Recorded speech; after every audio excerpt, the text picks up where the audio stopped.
I was your typical American dream chaser. Working hard as a software developer, I built what I thought was a good life with Melissa, my wife of 8 years. We started out so in love, but over time, something changed. I put in extra hours hoping to give us the comfortable life we both wanted. Then came that night, when she looked at me coldly and said, "You're lucky I haven't left yet." Those words changed everything for me. After years of walking on eggshells, I finally saw the truth. Before I continue my story, let me know where you are watching from, and if you have ever had to make a difficult decision to protect your self-respect, hit that subscribe button. Your support means a lot. I met Melissa at my buddy Jack's barbecue 10 years ago. She walked in with such confidence, her laugh filling the backyard as she charmed everyone around her. I was drawn to her immediately. There was something magnetic about the way she moved through life, always ready with a quick joke or an interesting story about her travels. "You should go talk to her." Jack nudged me, noticing how I couldn't take my eyes off her. I gathered my courage and walked over, nearly spilling my drink in the process. "I hear you just got back from Italy," I said, recalling something Jack had mentioned earlier. Her eyes lit up. "Yes." "Have you been?" That simple question launched a 3-hour conversation about our shared love for travel, food, and classic movies. By the end of the night, I had her number and a promise to meet for dinner that week. Our romance moved quickly. Within 6 months, we were inseparable, spending every weekend exploring nearby towns, trying new restaurants, or simply enjoying quiet evenings cooking together. I was developing software for a growing tech company, while Melissa worked in marketing for a retail brand. We both had ambitious career goals, but always made time for each other. "I've never met anyone who gets me like you do," she told me one evening as we watched the sunset from the rooftop of my apartment building. I proposed 3 months later, and she said yes without hesitation. The wedding was small but beautiful, just close friends and family, at a charming venue by the lake. "I can't wait to build a life with you," I whispered as we danced our first dance. She looked up at me with such love that I thought my heart might burst. The first 3 years of marriage were everything I had hoped for. We bought our first home in a quiet suburban neighborhood with good schools nearby, planning for the future. We filled our weekends with road trips, game nights with friends, and creating the kind of memories I always dreamed about. My career was taking off too. The company was growing rapidly, and I was given more responsibility, leading to a significant pay increase.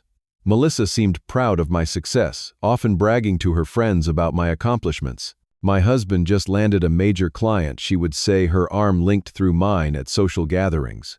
"He is going places." I loved making her proud and worked hard to ensure we could afford the lifestyle she enjoyed. We renovated the kitchen in our new home, took a luxury vacation to Hawaii for our 3rd anniversary, and never worried about splurging on nice dinners or weekend getaways. Then came the promotion that changed everything. I was offered a senior developer position with a substantial raise, but it required longer hours temporarily while we launched a new product.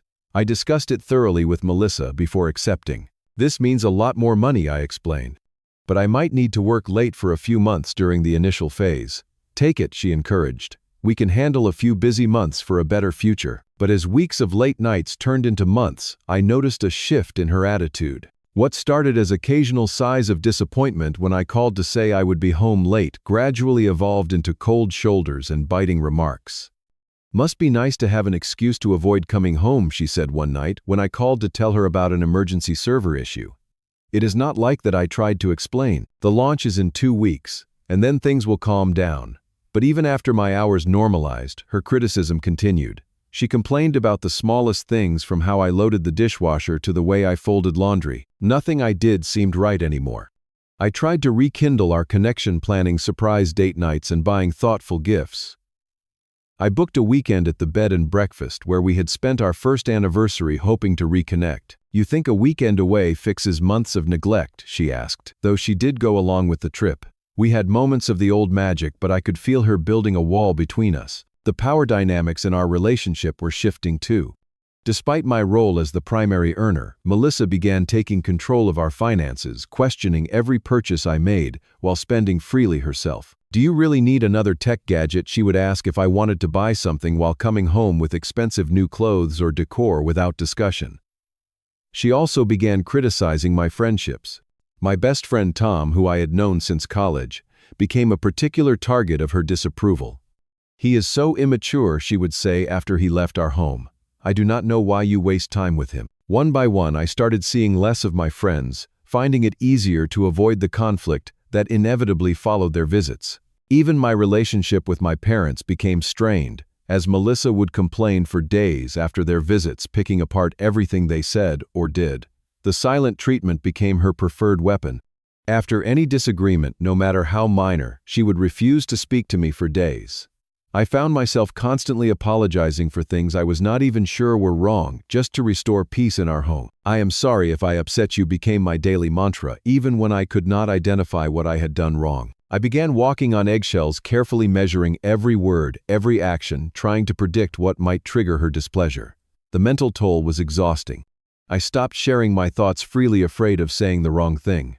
The man who once approached a beautiful stranger at a barbecue with confidence was disappearing, replaced by someone anxious and uncertain. As we moved into our 5th and 6th years of marriage, Melissa's behavior became increasingly concerning.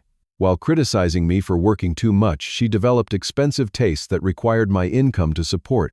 She bought designer clothes, insisted on high-end furniture, and planned lavish parties for her friends, all while making me feel guilty for the hours I worked to afford these luxuries. "You care more about your job than me," she would say, wearing the new watch I had just bought her. Then came the day I discovered the hidden credit card debt. I was working on our taxes when I found statements for accounts I knew nothing about.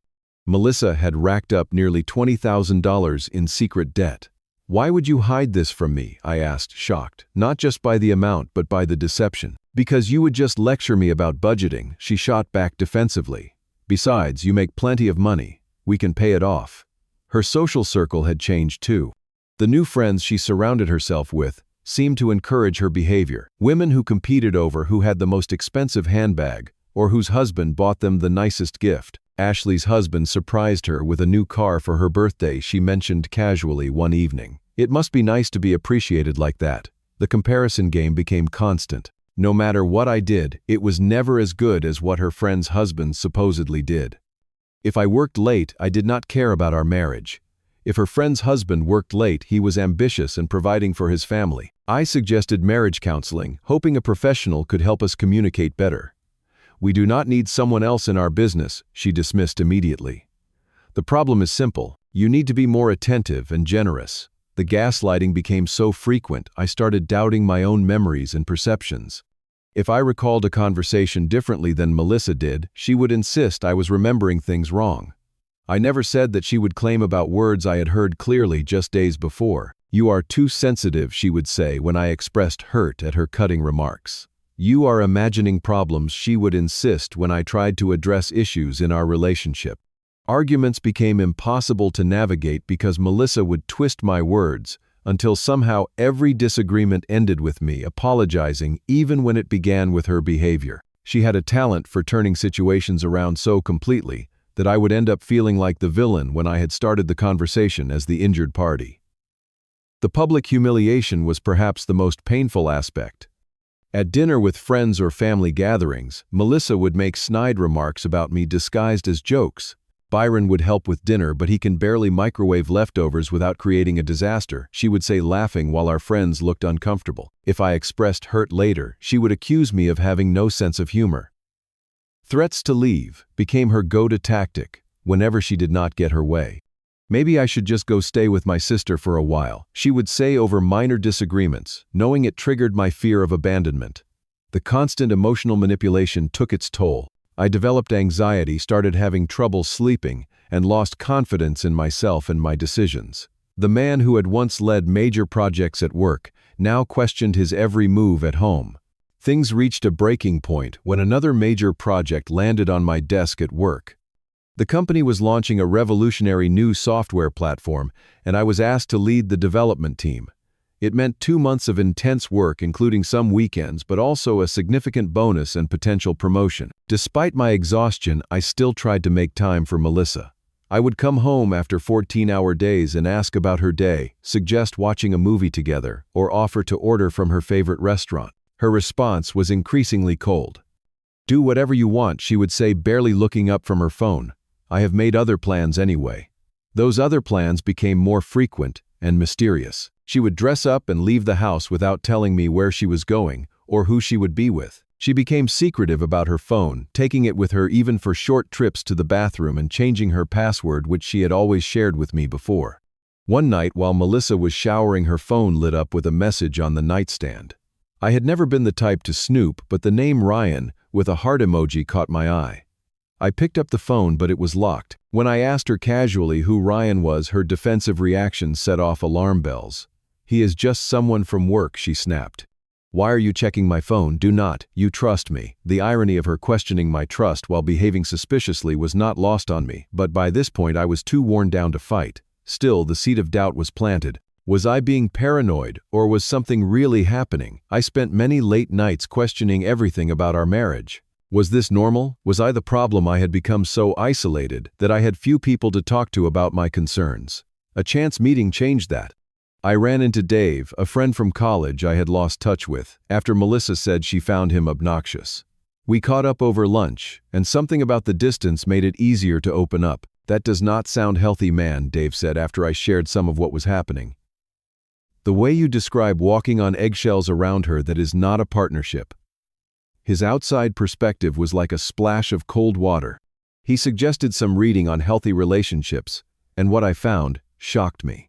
Articles about emotional abuse described patterns that matched my daily life. The isolation from friends and family, the constant criticism, the threats, the gaslighting, the control, all of it was there in black and white. I began to realize I deserved better treatment. Slowly, I started setting boundaries. I rejoined my old basketball group, despite Melissa's disapproval. I spoke up when she made cutting remarks, rather than accepting them silently. Her reaction to these small assertions of independence was telling. She doubled down on her controlling behavior, alternating between icy silence and explosive anger. It confirmed what I was beginning to understand: this was not just a rough patch in our marriage. This was a fundamental imbalance of respect. It was a Friday in October when everything finally came to a head. I had just finished the most challenging 2 weeks of the project, working until midnight most nights. With the major hurdles cleared, I decided to leave early and surprise Melissa with dinner from her favorite Italian restaurant. I picked up fettuccine Alfredo tiramisu and a bottle of the Pinot Noir she loved. I even stopped for flowers, hoping we could reconnect after the distance that had grown between us. When I walked in the door at 6:30, I found Melissa dressed in a new outfit I had never seen, applying makeup in the hallway mirror. "You're home early," she said, clearly surprised and not particularly pleased. "I brought dinner." I held up the bags with a hopeful smile. "Thought we could have a nice evening together since the project is finally winding down." "I made plans with the girls," she replied, not meeting my eyes. "You should have texted." "I wanted to surprise you," I said, the disappointment evident in my voice. "I have barely seen you these past couple weeks. Can you reschedule?" She sighed dramatically. "They are already expecting me. You cannot just show up and expect me to drop everything because you suddenly decided to come home at a reasonable hour. These are friends I have never even heard you mention." I pointed out my frustration building. "You have been going out a lot lately, always with different people I do not know. Maybe if you were around more, you would know who my friends are," she snapped. I took a deep breath, trying to stay calm. "I have been working hard on a temporary project which I discussed with you before it started. Meanwhile, you have been increasingly distant, secretive about your phone, and going out constantly without telling me where or with whom. Can you see why that might concern me? Are you accusing me of something?" she demanded, her voice rising. "I am trying to have an honest conversation about our marriage," I said. "I feel like we are drifting apart, and I want to fix it." "There would be nothing to fix if you were a more attentive husband," she said coldly. I placed the food bags on the counter, my appetite gone. "I have been trying, Melissa. I plan dates, bring gifts, ask about your day, but you barely engage anymore. It feels like you have checked out of this marriage." "Maybe I have," she shot back. "What is there to be engaged with? A husband who is never home, who prioritizes work over me consistently. That is not fair," I replied, keeping my voice level despite the hurt. "I work hard to support us, to provide the lifestyle you enjoy. Those designer shoes you are wearing right now, the luxury vacation we took last summer, my work makes those possible." She rolled her eyes. "Oh, here we go. You think because you pay for things you are a good husband. Being a provider is the bare minimum. I have never claimed it makes me a perfect husband," I said. "But I do think I deserve basic respect and honesty, which I have not been getting from you lately." She checked her watch pointedly. I do not have time for this right now. My friends are waiting. Which friends? I asked. Because your phone lit up earlier with a message from someone named Ryan with a heart emoji next to his name. Is he one of the girls you are meeting tonight? Her face changed a flash of panic, quickly replaced by anger. You were spying on my phone. How dare you? I did not spy. The message showed up on your lock screen while you were in the shower. Who is he, Melissa? Instead of answering, she deflected. You know what your problem is, Byron. You are suffocating. You are lucky I have not left yet. Any other woman would have walked out long ago. The words hit me like a physical blow. You are lucky I have not left yet. I stood there processing what she had just said. The culmination of years of emotional manipulation crystallized in that one devastating statement. In that moment, all the memories flooded back. The constant criticism, the isolation from friends and family, the control over finances. Despite my earnings, the public humiliation, the gaslighting that made me question my own perceptions. I thought about the suspicious texts, the secretive behavior, the new clothes, and nights out with people I had never met. Most of all, I realized that Melissa truly believed she was doing me a favor by staying in our marriage. All the effort, the compromises, the love I had given meant nothing. In her mind, her mere presence was a gift I should be grateful for, regardless of how she treated me. A strange calm settled over me. You are right, I said quietly. She looked startled, not expecting this response. I am lucky, I continued. Lucky to finally see the truth. And you are right that you should leave. In fact, I will help you. Without another word, I walked to our bedroom closet and pulled out her suitcases. I placed them on the bed and began methodically packing her essential items, clothes, toiletries, jewelry. What are you doing? She asked, the shock evident in her voice. Taking you at your word, I replied calmly. You have been wanting to leave. Apparently I have been holding you back. I would not want to keep you somewhere you do not want to be. Byron, stop this. You are being ridiculous, she said, her tone shifting from anger to disbelief. I continued packing, a strange sense of purpose guiding my movements. You cannot just decide to end our marriage over one comment, she said, her voice rising in panic. It was not just one comment, I replied. It was the final comment in years of comments, years of criticism, control, and emotional manipulation. I have tried so hard to make this work, Melissa, but I finally see that nothing will ever be enough for you. Her strategy shifted quickly, anger giving way to tears. I did not mean it like that, she cried. I was just frustrated. We can work through this. We have been working through this for years, I said. Nothing changes. In fact, it only gets worse. I cannot do it anymore. As if on cue, her phone buzzed with another message. It was on the dresser where she had left it while arguing with me. The screen showed another text from Ryan. Can't wait to see you tonight, babe. Did you tell him you're going out with the girls again? I picked up the phone and held it out to her. Is this what working through this looks like to you? The color drained from her face. I can explain, she stammered. No need, I said, returning to packing. It actually makes this easier. In her panic, Melissa left her phone unlocked when she put it down. While she was in the bathroom supposedly collecting herself but actually making frantic calls, I looked through her messages and discovered the full extent of her betrayal. Ryan wasn't the only one. There were flirtatious exchanges with multiple men going back months. But the greater shock came when I found evidence of financial deception far beyond what I had previously discovered. She had opened a separate bank account. I knew nothing about where she appeared to be funneling money, preparing for a life without me, while enjoying the benefits of our marriage. When she returned, I confronted her with this new evidence. Were you ever planning to tell me, or just disappear one day with half our assets? You went through my phone, she deflected, outraged, but clearly cornered. Answer the question, Melissa. I was just protecting myself, she said defensively. Every woman should have her own money. I have never had a problem with you having your own money, I replied. I have a problem with the lies, the secret accounts, the hidden spending, and apparently the hidden relationships. She tried every manipulation tactic in her arsenal, crying, pleading, then becoming angry and threatening, then attempting to make me feel guilty. None of it worked. Something had broken inside me, the spell was lifted, and I could see every strategy for what it was. Your things are packed, I said when she finally ran out of tactics. I have called you a ride share. It will be here in 15 minutes. You can stay with Ryan or one of your other friends while you figure out your next steps. You cannot just throw me out of my own home, she protested. This house is in my name, I reminded her. I bought it with my inheritance from my grandfather before we were married. We can discuss division of assets through lawyers, but tonight you are leaving." The look of shock on her face would have been almost comical if the situation were not so painful. She had never expected me to stand up for myself, to call her bluff, after years of threats to leave. When the car arrived, I helped carry her suitcases to the door, maintaining a calm I did not know I possessed. "This is not over," she said as a parting shot. "You will regret this." "I already regret the last few years," I replied honestly. "But not this decision." As I watched the car drive away, I felt an overwhelming mix of emotions: sadness for what we had once had, anger at the deception, but mostly an unexpected sense of relief that took me by surprise. That first night alone in our house was surreal. The silence felt both oppressive and liberating.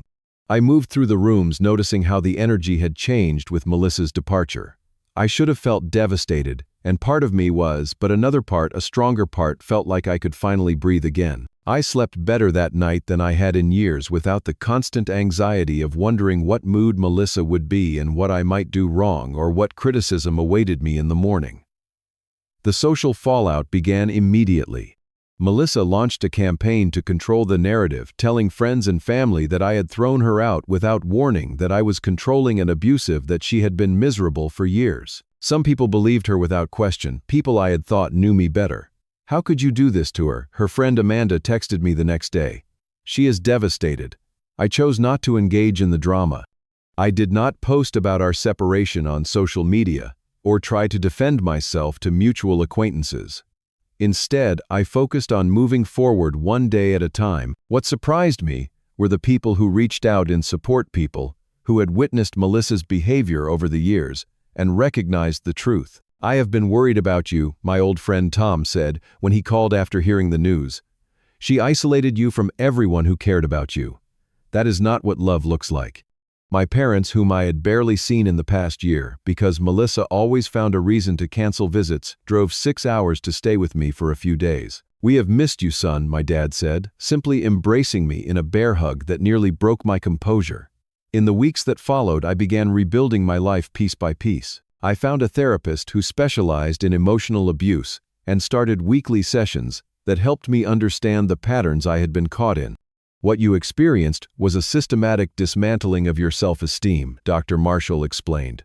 "Recovery takes time, but recognizing what happened is the first step." I reconnected with friends. Melissa had driven away rediscovered hobbies I had abandoned to avoid her criticism, and slowly began to recognize myself again in the mirror. The constant knot of anxiety in my stomach began to loosen. The divorce proceedings were difficult as expected. Melissa hired an aggressive attorney and made outrageous demands, claiming she had sacrificed her career to support mine despite having worked continuously throughout our marriage. I remained determined to be fair despite her tactics. "I do not want a prolonged battle," I told my lawyer. "I just want to move on with my life." Eventually, we reached a settlement. It cost me financially, but the freedom was worth every penny. Over the following year, I rebuilt my life one choice at a time.